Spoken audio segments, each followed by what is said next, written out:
Across the globe, people celebrate in ways that defy our expectations and expand our sense of what it means to be human.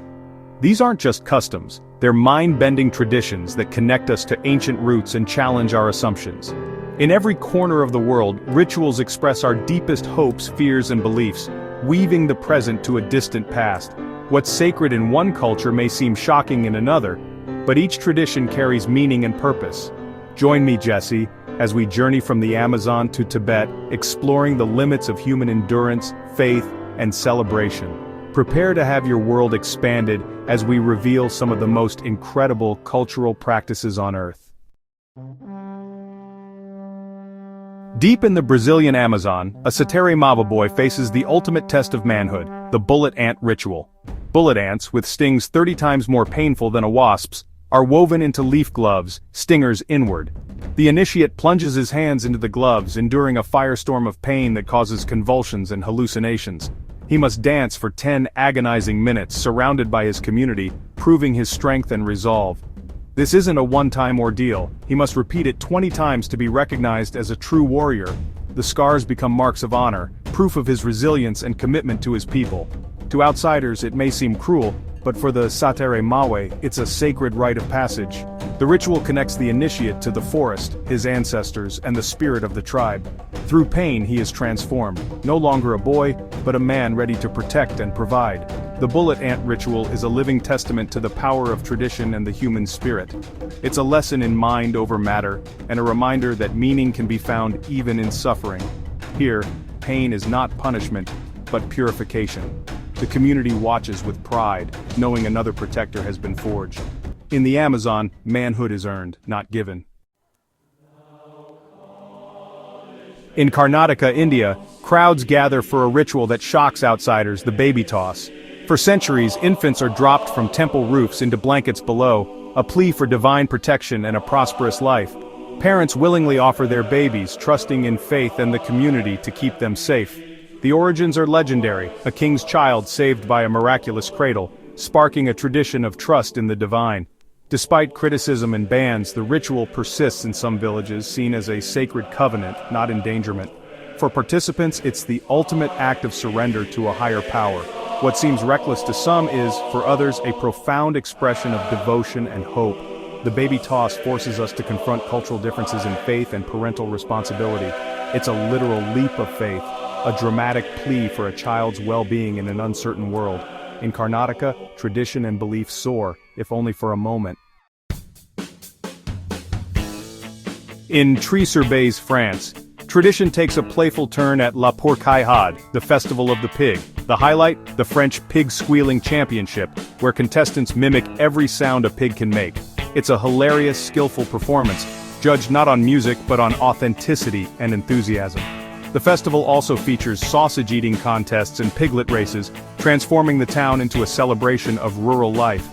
La Pourcailhade is more than fun, it's a proud nod to agricultural roots and community spirit.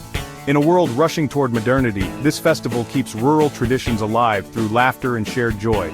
Here, meaning is found not in solemnity, but in the absurd and the communal. Sometimes the strongest bonds are forged in celebration, not suffering. In Tri-sur-Bèze, a squeal is a song of heritage. In the Middle East and South Asia, the day of Ashura marks a powerful act of mourning for Shia Muslims. Men gather in processions, chanting and beating their chests in remembrance of Imam Hussein's martyrdom at Karbala. Some take it further, using chains with blades to strike their backs, a controversial act of devotion and empathy. For participants, it's a way to share in Hussein's suffering and keep his stand against injustice alive. Critics within the faith urge prayer and reflection instead, sparking debate over tradition and interpretation. Ashura is a visceral reminder of faith's power to inspire both unity and sacrifice. In these streets, pain becomes a language of love and remembrance. In Malaysia and Singapore, Thaipusam is a Hindu festival of faith, endurance, and penance. Devotees prepare with weeks of purification, then walk miles to temples, some carrying pots of milk, others enduring body piercings with hooks and skewers. The most striking image, the kavadi, elaborate structures attached to the skin carried in a trance-like state. Many report feeling no pain, believing their devotion protects them. Thaipusam is a journey of sacrifice and transformation, conquering inner demons through outward acts. The wounds heal quickly, seen as proof of divine grace. For millions, it's not a spectacle of pain but a living prayer and a testament to the power of belief. Here, faith truly moves flesh and spirit. In Lopburi, Thailand, humans and monkeys share a wild annual feast, the Monkey Buffet Festival. Locals lay out lavish spreads of fruit and treats for thousands of macaques, honoring their role in local legend and tourism. The monkeys descend in a chaotic, joyous frenzy, demolishing the banquet as humans watch and laugh. Rooted in the Ramayana, the festival is both a gesture of gratitude and a wish for good fortune. It's a modern tradition blending folklore and community, where harmony with nature is celebrated with food and fun. The festival is a reminder that new rituals can unite people and animals in unexpected ways. In Lopburi, the line between guest and host blurs for a day. Sometimes, the best way to honor nature is to throw it a party. On Pentecost Island, Vanuatu, men leap from towering wooden platforms with only jungle vines tied to their ankles. Naghol, the land diving ritual. It's both a harvest festival and a rite of passage, believed to ensure a bountiful yam crop and mark the journey into manhood. Boys as young as 7 make their first jumps, proving courage to their community. The towers, built without nails, rise over 100 feet, a marvel of traditional engineering.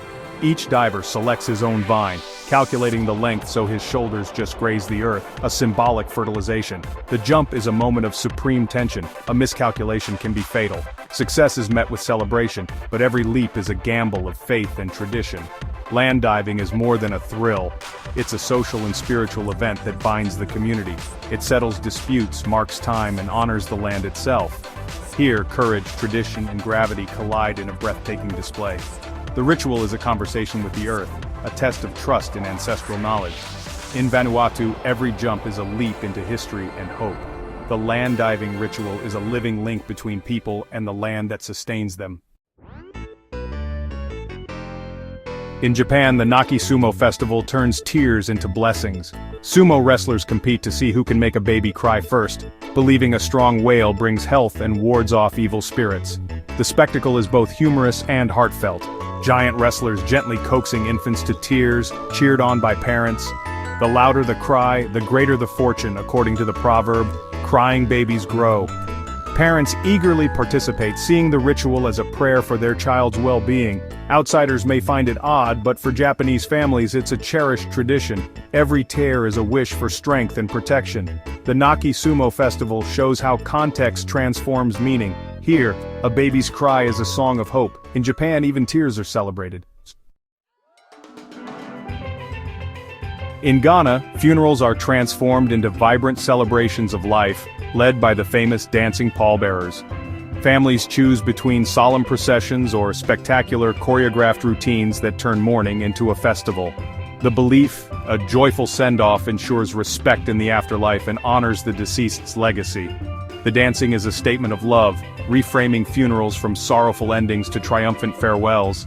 The music is upbeat, the crowd dances, and grief is replaced by communal joy. The coffin dance challenges Western ideas of mourning, teaching us that celebration can be as meaningful as grief. In Ghana, the final memory is one of happiness and style. Here, death is met with rhythm and a defiant burst of joy. High in Tibet, the Sky Burial, Jotter, offers a final act of compassion and acceptance. With the ground too hard for burial and wood scarce for cremation, Tibetans return the body to nature, feeding sacred vultures. Rooted in Vajrayana Buddhism, the ritual sees the body as an empty vessel. The spirit has moved on. Monks recite prayers, and a rogyapa prepares the body for the birds, who are believed to carry the soul to the heavens. A swift consumption is a sign of a good life. Hesitation is seen as a warning. The ritual is a stark lesson in impermanence and non-attachment. For Tibetans, it's a noble, selfless gift to the ecosystem and a final lesson in letting go. Outsiders may find it confronting, but for locals it's an act of ultimate generosity. The Sky Burial is a powerful reminder of the cycle of life and death. In Tibet, even in death, one can give back to the world. These traditions, painful, joyful, shocking, or serene, all carry meaning. They connect us to ancestors, the divine, and each other, weaving a tapestry of human experience. From the bullet ant glove to the Ghanaian coffin dance, each ritual answers the universal questions of how to live, love, and die. They challenge our assumptions and reveal the vast diversity of human truth. By seeking understanding, we find the common humanity beneath even the most bewildering customs. The world is strange and beautiful. Never stop exploring. In discovering others, we discover ourselves.